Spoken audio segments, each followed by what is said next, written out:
السلام عليكم ورحمة الله وبركاته. يحضر الناخب الوطني جمال بالماضي لمفاجأة في المنتخب الجزائري المعنية بكأس إفريقيا المقبلة بكوت ديفوار. لنتابع التفاصيل واضغط لايك للفيديو ليصلكم كل جديد.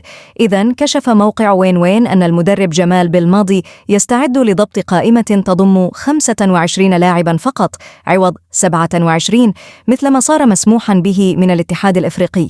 واتضحت ملامح العناصر الوطنية التي سيخوض بها بالماضي معترك المنافسة الإفريقية المقررة في كوت ديفوار خلال الفترة بين 13 جانفييه إلى غاية 11 فيفرييه 2024. ومع بداية العد التنازلي يزداد اهتمام الشارع الرياضي الجزائري بوضعية لاعب الخضر الذي يعيش حالة ترقب قصوى لمعرفة هوية الأسماء التي سيستنجد بها.